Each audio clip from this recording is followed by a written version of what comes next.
అలా ఉండగలిగిన తెగువ ఎవరికైనా ఉంటేనే రాజకీయాల్లో ఉండగలగాలి, చేయగలగాలి అనేది మాత్రమే ఈ కలియుగంలో మనం నేర్చుకుంటా ఉన్న పాఠం అని చెప్పి చెప్తా ఉంటాం. ఈరోజు నిజంగానే రాజకీయాలు అలానే తయారయ్యి చంద్రబాబు నాయుడు ఈరోజు చేస్తూ ఉన్న రాజకీయంలో కనీసం 1% కూడా మనం ఆ రోజుల్లో ఎప్పుడు చేయలే. ఆ రోజుల్లో మనం ఏ ఒక్కరికి కూడా ఇబ్బంది జరగకూడదు అనే ఆలోచనలు చేసాం. ఇన్ఫ్యాక్ట్ నాకు బాగా గుర్తుంది, తాడిపత్రి మున్సిపల్ ఎలక్షన్లు జరుగుతూ ఉన్నాయి. మనం రాష్ట్ర వ్యాప్తంగా మున్సిపాలిటీలన్నీ మనం స్వీప్ చేసినాం.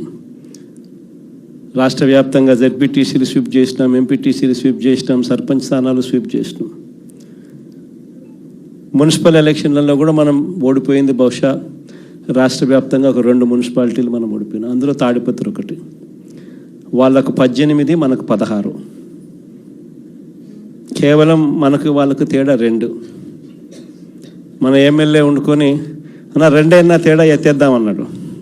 ఆ రోజు నాకు బాగా గుర్తుంది, అదే నేను ఒప్పుకోలా. మన ఎమ్మెల్యే అయినని కూడా నేను హౌస్ అరెస్ట్ చేయించిన. మన ఎమ్మెల్యేని నేను హౌస్ అరెస్ట్ చేసి ఎన్నిక జరిపించి తాడిపత్రి మున్సిపాలిటీ సవ్యంగా జరిగించి చివరిగా తెలుగుదేశం 18 వాళ్ళకు, 16 మనకు న్యాయబద్ధంగా ప్రజాస్వామ్యబద్ధంగా ఎన్నిక జరిగింది ఆ రోజు. కానీ ఈరోజు చూస్తే పరిస్థితి ఎలా ఉంది అని చెప్పి ఒకసారి చూస్తే, మనమేమో అప్పట్లో జగనన్నకు చెబుదామని చెప్పి ఒక టెలిఫోన్ నెంబర్ ఇచ్చా, స్పందన అని ఒక ప్రోగ్రాం కూడా పెట్టా.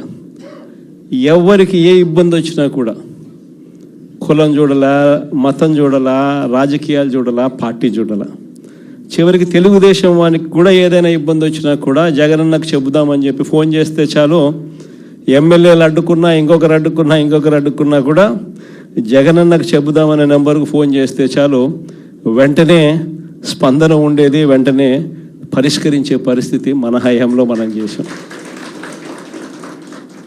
స్పందన అని ఒక ప్రోగ్రాం పెట్టాం. ప్రతి వారము ఆ స్పందన అనే ప్రోగ్రాంలో కలెక్టర్లు ఖచ్చితంగా ఉండేట్టుగా, ఎస్పీలు కరెక్ట్గా ఉండేట్టుగా డేట్ ఇచ్చి ప్రతి వారం రోజు జరిగేట్టుగా చూసుకొని, కలెక్టర్ల దగ్గర నుంచి మొదలైతే మండలాలలో మండల ఇన్ఛార్జీల వరకు కూడా ఆ స్పందన ప్రోగ్రాంలో పార్టిసిపేట్ చేసే పరిస్థితి. ఎవరికి ఏ సమస్య వచ్చినా కూడా స్పందనలో చెప్తే ఆ సమస్య పరిష్కారం అయ్యేదాకా డైరెక్ట్గా సీఎంఓ పర్సూ చేసి ఎందుకు ఈ సమస్య పరిష్కారం కావడం లేదు అని చెప్పి అడిగే పరిస్థితిలో మన పాలన చేసాం. అత్యధికంగా ఆ పొద్దు సాల్వ్ అయింది తెలుగుదేశం పార్టీకి వాళ్ళకి సంబంధించిన సమస్యలే. అంతగా మనం కులం చూడకుండా, మతం చూడకుండా, రాజకీయాలు చూడకుండా, మనకు ఓటు వేశారా లేదా అన్నది కూడా చూడకుండా ఆ రోజుల్లో మనం పరిపాలన అందిస్తే, ఈరోజు చూస్తే ఎలాంటి పరిస్థితులు ఉన్నాయి అని అంటే, ప్రజాస్వామ్యాన్ని పట్టపగలి కూనీ చేస్తూ ఉన్నా కూడా ఈరోజు ఎవరు మాట్లాడలేని పరిస్థితిలో ఈరోజు పాలన సాగుతూ ఉంది. ఇలాంటి పరిస్థితుల్లో ఈరోజు మనం రాజకీయాలు చేస్తూ ఉన్నాం. ఈరోజు మొన్ననే చూసాం తిరువూరు ఎన్నిక, ఇప్పుడు కూడా జరుగుతూ ఉంది. ఇన్ఫ్యాక్ట్ తిరువూరు ఎన్నిక చూస్తే ఆశ్చర్యం కలిగించే నెంబర్స్. ఎందుకు ఎన్నికలు చేస్తూ ఉన్నారో కూడా ఎవరికి అర్థం కాదు. అక్కడ తిరువూరు పరిస్థితి ఏమిటి అని అంటే, 17 వైఎస్ఆర్సీపీ గెలిస్తే 20లో 3 టీడీపీ. మా తెలుగుదేశం పార్టీ ఎక్కడ గెలుస్తుంది, ఎందుకు గెలుస్తుంది, అసలు పోటీ ఎందుకు పెడతా ఉన్నారు? అయినా దాన్ని కూడా లాగేసుకోవాలి అని చెప్పి తాపత్రయంతో బలవంతం చేసి ప్రలోభాలు పెట్టి 17 మందిలో నుంచి ఒక 5 మందిని లాక్కొని చివరికి వైసీపీ 12, తెలుగుదేశం పార్టీ 8కి వచ్చినారు. అక్కడ కూడా ఎన్నిక కూడా ఇప్పటికీ మెజారిటీ మనమే కాబట్టి ఎన్నిక ఇప్పుడైనా మనమే గెలవాలి. ఆ ఎన్నిక కూడా జరగకోకుండా ఏకంగా పోలీసుల ఆధ్వర్యంలో ఎన్నిక ఆపుతూ ఉన్నారు. మన వాళ్ళందరినీ హౌస్ అరెస్టు, వాళ్ళందరినీ రోడ్ల మీదకి తీసుకొచ్చి నిలబెట్టినారు.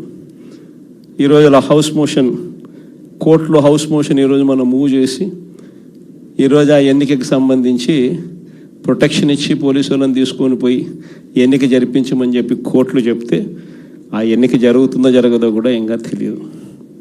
నరసరావుపేట 17 వైసీపీని గెలిచింది. ఈరోజు వైసీపీ 13, తెలుగుదేశం పార్టీ ఈరోజు 3, ఒకరు చనిపోయినారు.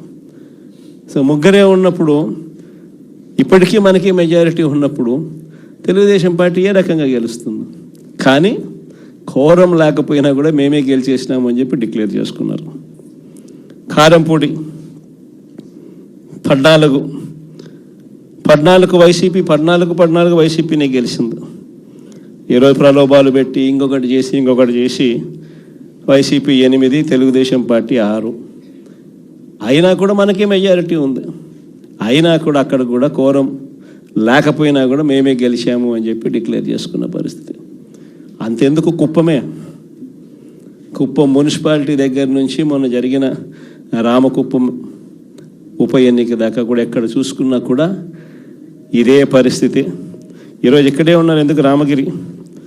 ఇదే రామగిరి నియోజకవర్గంలో, ఇదే రామగిరి మండలం చూస్తే ప్రకాష్ కాన్స్టిట్యున్సీ, ఇక్కడ వైసీపీకి సంబంధించి 10 మందిలో వైసీపీ 9 గెలిచింది.